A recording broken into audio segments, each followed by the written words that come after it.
Have you ever wondered why we judge others by their actions, but ourselves by our intentions?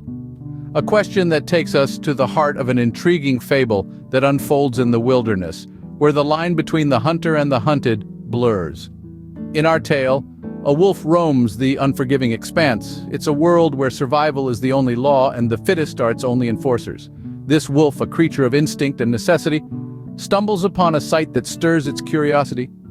There, inside a humble hut, shepherds sit around a fire, their faces illuminated by the flickering flames. They tear into a haunch of mutton, the spoils of their day's labor. The wolf, intrigued by this spectacle, decides to approach. A dangerous move perhaps, but curiosity has a way of making the most cautious creatures bold. The wolf, a symbol of the wilderness, stands before the shepherds, representatives of civilization. It raises its voice, its words echoing in the silent night. "What a clamor you would raise if I were to do as you are doing." The words hang in the air, a challenge, a reflection, a mirror held up to the shepherds.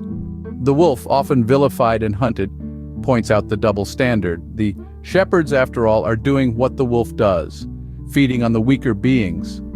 Yet they consider themselves above the laws of nature, while condemning the wolf for obeying them. The shepherds are left speechless, their dinner suddenly tasting bitter.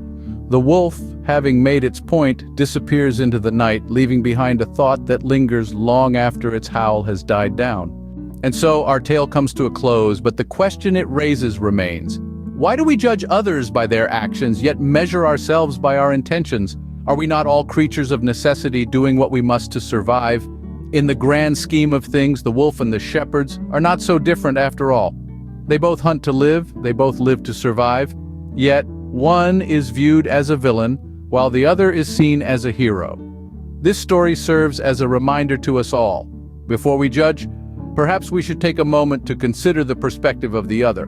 After all, every story has two sides, and every character has a reason for their actions. So next time you find yourself quick to judge, remember the wolf and the shepherds. And remember, we are all just trying to survive in this wild, wild world.